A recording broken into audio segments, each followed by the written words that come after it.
Welcome to my channel. Please like and share. በስመ አብ ወወልድ ወመንፈስ ቅዱስ አሐዱ አምላክ አሜን።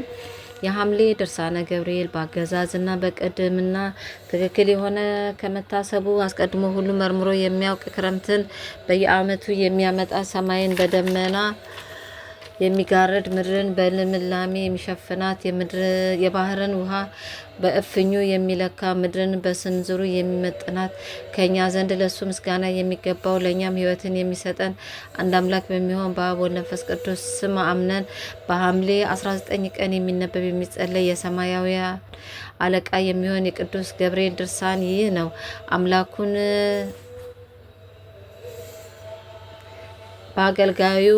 በአምላኩ ኃይል በአገልጋዩ በእኔም ላይ ከነመላ ቤተሰቦቼ ላይ ይሁን ለዘላለሙ አሜን። አንደኛ ምዕራፍ እለ እስክንድሮስ የተባለ መኮንን በውስጡ ሰው ሰም፣ ጨው፣ ባሩድ፣ ሙጫ፣ የዶሮ ማር፣ እርሳስ፣ ብረት ቅንጭብል፣ ቁልቋል ጨምራችሁ ታላቅ የብረት ጋን አምጡልኝ ብሎ ጭፍሮቹን አዘዛቸው። ጭፍሮቹም እንዳዘዛቸው ካደረጉ በኋላ ያዘዝከንን ሁሉ ፈጽመን እሳቱ ነዶ ፈልቷል። ድምፁ እንደ ነጎድጓድ ይጮሃል። ወላፈኑም እንደ ፀሐይ ነጸብራቅ በሩቅ ይጋረፋል። የፍላቱም ኃይል በ14 ክንድ ያህል ከፍታ ወደ ላይ ይዘላል። እንግዲህ በውስጡ የሚጣሉትን እዘዝ አሉት። በዚህ ጊዜ ሕፃን ቂርቆስና እናቱ ኢየሉጣን በክርስቶስ ስም ስለሚያምኑ አስረዋቸው ነበርና ከፍላቱ ሊጨምሯቸው ከእስር ቤት አወጧቸው። በዚያን ፍላቱ ወደ ላይ በሚዘል ብረት ጋን ውስጥ ለመጨመር ሲወስዷቸው የእነዚህን ቅዱሳን አሟሟት ያዩ ዘንድ በብዙ ሺህ የሚቆጠሩ ሰዎች እንዲሰበሰቡ አዘዘ። በዚህም ጊዜ ቅድስት ኢየሉጣ የፍላቱን ጩኸት በሰማች ጊዜ ተሸበረች። ተዘጋጅቶላት ከነበረው ክብር ልታፈገፍግ ሞከረች። ልጇ ቅዱስ ቂርቆስ ግን እናት ሆይ ከዚህ የብረት ጋን ግርማ የተነሳ ትፍሪ፣ ድንጋጼም አይደርብሽ። አናንያ፣ አዛሪያ፣ ሚሳኤልንም እግዚአብሔር ከእቶን እሳት እንዳወጣቸው ሁሉ እኛንም ከዚህ ከብረት ጋን ሊያወጣን ችሎታ ያለው መሆኑን አትጠራጠሪ። እናት ሆይ ከዚህ ከሚያልፈው ዓለም ጭንቅና መከራ ለመዳን ስትይ በማያልፈው በዘላለም እሳት ለመቀጣት ትመርጫለሽ? ይህስ አይሆንም፣ ይቅርብሽ። በአሁኑ ጊዜ እግዚአብሔር በመካከላችን አለና ይረዳናል። እናት ሆይ ሶስና ከእደ ረበናት መምህራን አይሁድ ዳንኤልን ከአፈ አናብስት ያዳነ እሱ እኛንም ከዚህ የጋን ፍላት ያወጣናል። ይልቁንም እግዚአብሔር በዚህ የብረት ጋን ውስጥ ግዳጃችንን ልንፈጽም ፈቅዶ ከሆነ ኢዮብ ንብረቱን፣ ገንዘቡን፣ ልጆቹን፣ ሚስቱን በመጨረሻም የተፈጥሮ አካሉን ባሳጣው ጊዜ እግዚአብሔርን አመሰግነዋለሁ። እግዚአብሔር ሰጠ፣ እግዚአብሔር ነሳ፣ ወሰደ፣ እግዚአብሔር እንደወደደ አደረገ ከማለት በስተቀር ምንም የተናገረው ነገር እንደሌለ ሁሉ እኛም የእሱን ዓላማ በመከተል ይህንን መከራ ልንታገስ ይገባናል አላት። ነገር ግን እናቱ በዚህ ምክር ልትጽናና ባለመቻሏ ቅዱስ ቂርቆስ ዓይኑን ወደ ሰማይ አቅንቶ አቤቱ አምላኬ ሆይ ይቺ ባሪያህን ከርስት የምትለያት ከሆነ ከባለሟልነት መጽሐፍ ፋቀኝ። አቤቱ አዝመራውን አቃጥለ ፍሬውን ልትባርክ ትወዳለህን? ይህን እንዳታደርግ ግን ቸርነት ትከለክልሃለች። አቤቱ እንጨቱን ቆርጣችሁ አንድዱት፣ ቅጠሉን ግን ጠብቁት ብለ ልታዝ መለኮታዊ ባህሪ አይደለምን?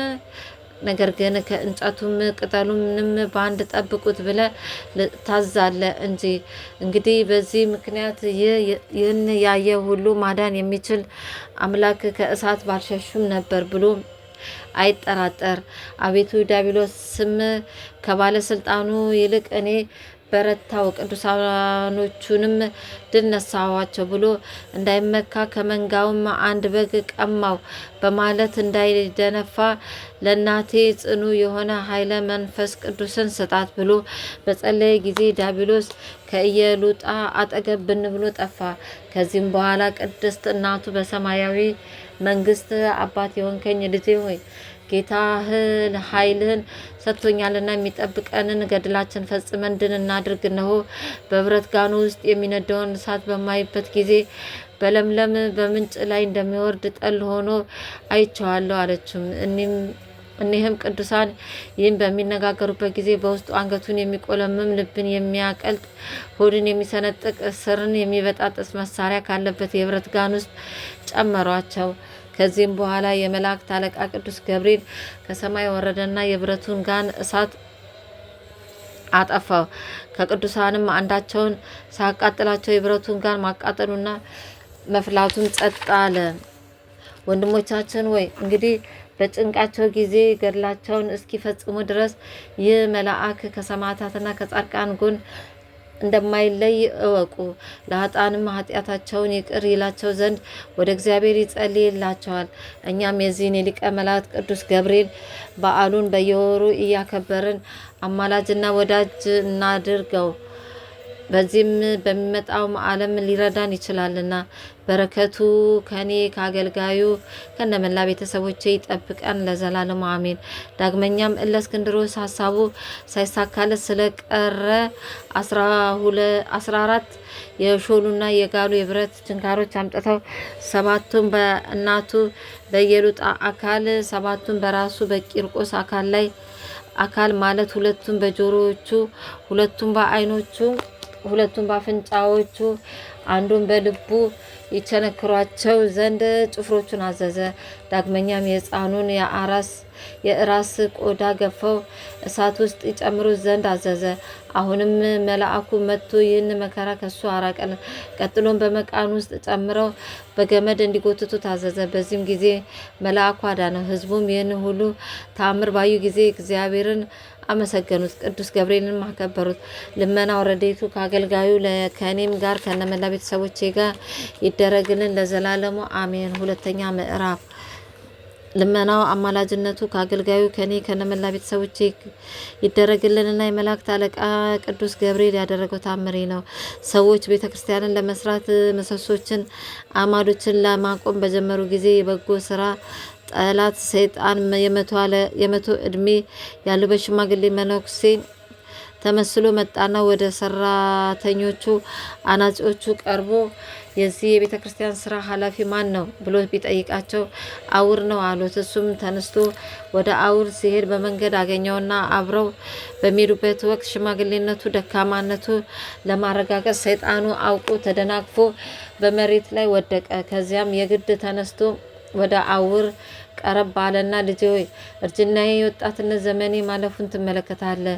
ዓይኖቼ ፈዘዋል፣ ጉልበቴም ደክሟል። ነገር ግን በችሎታዬ መጠን ከነዚህ የቤተ ክርስቲያኑ ሰራተኞች ጋር እየሰራው ራሴን በራሴ እንድረዳ ቅጠረኝ አለው። አውርም ስለ ሁኔታ በጣም አዘነና አንተስ አርፈ ተቀመጥ፣ የምትሻውን ሁሉ እያቀረብኩ እረዳሃለሁ አለው። ይህ ሽማግሌ መነኩሴ የተመሰለው ሰይጣን ግን ልጅ አውር ሆይ በከንቱ ስራ ፈት ሆኜ መቀመጥ አይገባኝም። እግዚአብሔር እንዳይፈርድብኝ እየሰራው እበላለሁ እንጂ እነሆ አሁን አንተ መድከሜና ማርጀቴን ብትመለከትም ለእግዚአብሔር ከመገዛትና ደክሜ እየሰራው ከማገኘው ንዋይ ለድሆችና ለጦም አዳሪዎች እየመጸወት በተረፈኝ ራሴን ከመርዳት መቆጠብ የለብኝም። መነኩሴ በድሎና በምቾት ሊኖር አይገባውም አለው። ይህንን በማር የተሸፈነ ውስጡ ግን ኮሶ የሆነ ያነጋገሩን ቀልጣፋነት የሰሙ ሁሉ በጣም አደነቁ። አውርም ሰይጣኑ መነኩሴ በዚህ ሀሳቡ መጽናቱ ከተረዳ በኋላ ለቤተ ክርስቲያን ያንኑ ስራ ሁሉ ውሃ እየቀዳ በውሃ መጣረቂያ ገንዳ ውስጥ እንዲያጠራቅም ደለደለው። ሰይጣኑ በማድጋ ውሃ ቀርቶ ተሸክሞ በሚሄድበት ጊዜ ከቤተ ክርስቲያን በር አጠገብ ሲደርስ እንስራው ከመሬት ላይ በመጣል ይሰበርና ውሃውን ያፈሰው ጀመረ። ዓላማው በባህሩ ላይ ማድጋውን የሰበርኩት እንደሆነ ወደ ላይ አህዮች ባዷቸውን የሚሄዱ ሊሆን ነው። ነገር ግን ምንጩ ከገዳሙ የራቀ ከመሆኑ በላይ ውሃው ትንሽ ነው። ስለሆነም እነዚህን እንስሶች ውሃ በማሸከም የተነሳ ኃይላቸውን አደክማለሁ፣ ወዲያና ወዲህ እንዲራወጡ አደርጋቸዋለሁ። የውሃው ምንጭ ይደርቃል። ስለዚህ የቤተ ክርስቲያኑ ስራ እንዲቋረጥ አደርጋለሁ። እንግዲህ ውሃ ካልተገኘ በምን ይሰራል የሚል አስተሳሰብ ነበረው። እንዳሰበውም አደረገ። ነገር ግን ግንበኞቹና ወዛደሮቹ በብዙ ስላንጎራጎሩበት ውሃ ከመቅዳት ለግንበኞች ድንጋይ አቀባይነት አዘወተሩ። እሱ ግን ተንኮሉን በመቀጠል ድንጋዩን በሚያቀብልበት ጊዜ በሰራተኞቹ ራስ ላይ ድንጋይ ይጥልባቸው ነበር። ይልቁንም ሁለት ጎበዛዝት ሊያንቀሳቅሱት የማይችሉትን ታላቅ ድንጋይ አንስቶ ከሰራተኞቹ በአንዱ ራስ ላይ ጣለውና ገደለው። ቀጥሎም ያ ድንጋይ ሰውየው ከገደለ በኋላ እየተገለባበጠ ወርዶ ሁለት ሌሎች ሰዎችን ገደለ። ያም ተንኮለኛ በሽማግሌ የተመሰለ ሰይጣን የሰውን መሞት በተረዳ ጊዜ በዚህ ቦታ በመቀማት ነፍስ በመግደል ብዙ የግፍ ስራ ይፈጸማል። በእውነቱ ይህ ከሚሆን የቤተ ክርስቲያን ስራ ብታቆሙ በተሻለ ነበር። ከቶ የእግዚአብሔርን ፍጥረት ከሚያጠፋ የቤተ ክርስቲያኑ ስራ ቢቋረጥ አይሻልምን? በማለት በታላቅ ቃል አሰምቶ ተናገረ። እንዲህም እያለ ሲጮህ የንጉሱ እንደራሴ ሹም ብዙ ሰራዊት አስከትሎ መጣ። ሽማግሌውም ሰይጣኑን ወደ ሹሙ ሄዶ እጅ በመንሳት ጌታዬ፣ ከንጉሱ በታች ገዥ አንተ ነህና በዚህ አካባቢ የተፈጸመው ልዩ ልዩ በደልና የነፍስ ግድያ ወንጀል ትመረምር ዘንድ እለምንሃለሁ። ስለሆነም ግንበኞች አናጢዎች በአንድ ደካማ ሰው ላይ ባድማ ተነሳስተውበት በታላቅ ድንጋይ ወግረው ገድለውት ሬሳው ከዚህ ወድቋል በማለት አቤቱታ አቀረበ። አሁንም እግዚአብሔር በምድር ላይ መሪዎችን፣ አስተዳዳሪዎችን የሰየመው ቀማኞችን፣ ነፍሰ ገዳዮችን ለማጥፋት ሲሆን በአንጻሩም የድሆችን የሰላማውያን ሰዎችን መብት ለማስከበር ስለሆነ ከእንግዲህ እነዚህ ሰዎች ይህንን ቤተክርስቲያን እንዲሰሩ የምትፈቅድላቸው ከሆነ እንጃ ብዙ ሰዎች ያልቃሉ ብዬ እገምታለሁ አለ። በዚህም ጊዜ ሹሙ በሰይጣን መሪነት የሞተውን ሰው ሬሳ ለማየት በሄደ ጊዜ አውርን በቁጥጥር ስር አውሎ ወደ ንጉሱ ዘንድ እንዲወስዱ ታዘዘ። ነገር ግን የደብሩ ማህበር አባላት አሁን ከነሱ ጋር ጥቂት ይሰነብት ዘንድ ሹሙን አጥብቀው ለመኑት። አውርም ከዚህ ከክፉ መከራ ያድነው ዘንድ ወደ እግዚአብሔር ይጸልይ ነበር። አውርም በዚህ አይነት ጭንቅ ባለበት ወቅት ቅዱስ ገብርኤል ተገልጾ እግዚአብሔር የመረጠ አውር ሆይ ደስ ይበል፣ ስለዚህ ነገር አትዘን፣ ሰውነትን አታበሳጫት፣ ፈጥነ ሂድና ያንን ሽማግሌ ያዘው፣ በዚያን ጊዜ ማን እንደሆነ ታውቀዋለህ አለውና ወዲያውኑ ሊቀ መላእክት ቅዱስ ገብርኤል በአንጻር ቤተ መቅደስ ሰቅሎ በግርፋት እንዲቀጣውና እንዲያሰቃየው ሰይጣኑን አስሮ ለአውር ሰጠው። ሰይጣኑን በቀድሞ ዘመን ለመፈታተን የመጣ አሁን ሶስቱን ሰዎች የገደልኳቸው እኔ ነኝ። ነገር ግን አሁን አውርን ከእስራቱ ይፈታኝ ዘንድ አውርን አማልደኝ በማለት ቃል እየጮኸ ሹሙን ተማጸነው። አውርም ሰይጣኑን በታላቅ ውርደት አውርዶ ፈትቶ ሰደደው። እነዚያም መውታን በሊቀ መላእክት ቅዱስ ገብርኤል አማላጅነት የእግዚአብሔር ቸርነት አስነሳቸው።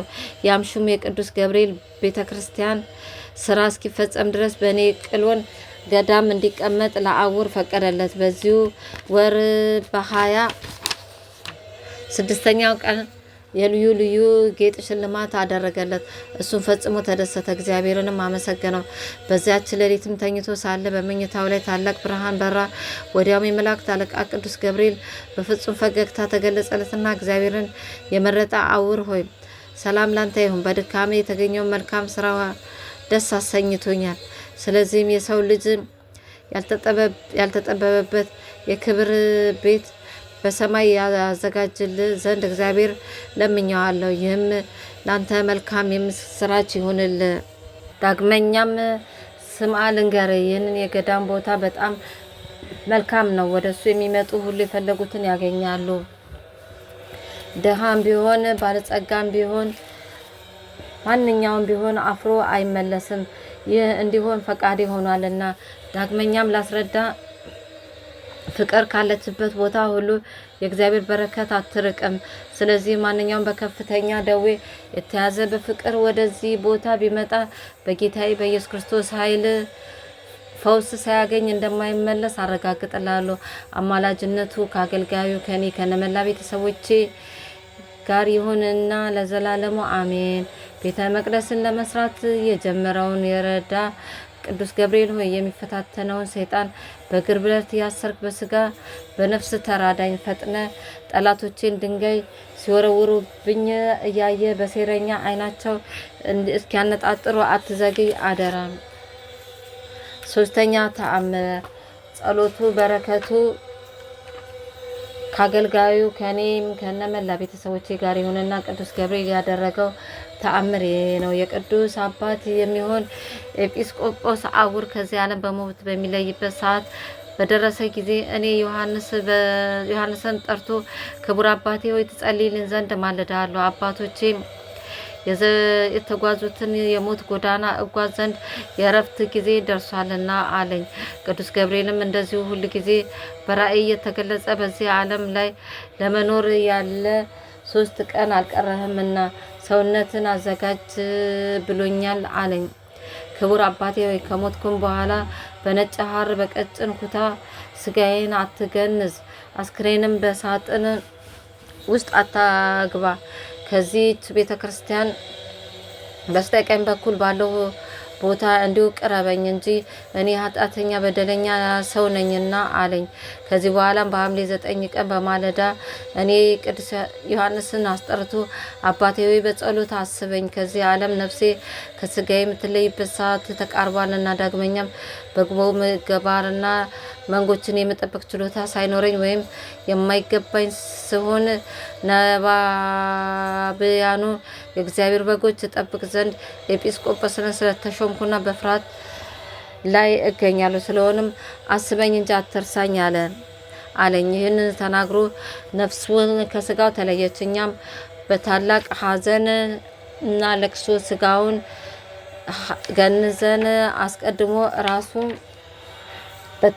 ባመለከተን ቦታ በቤተ ክርስቲያኗ መካከል ቀበር ነው። እኔ ደካማ የምሆን ዮሐንስም ክቡር አብ ኤጲስቆጶስ አውር በሕይወቱ ሳለ እንደነገረኝ የትሩፋትን ዜና በትጋት አዘጋጅቼና ጽፌ አኖርኩኝ። በዚህ መታሰቢያው እንዲሆን አደረግን። ወንድሞቼ ሆይ እግዚአብሔር ኃጢአታችንን ይቅር እንዲለን ስለኛ ይለምንልን ዘንድ ለነዳያን ለችግረኞች በመራራት ምጽዋትን በማድረግ ቅዱስ ገብርኤል በዓልን ማክበር ይገባናል።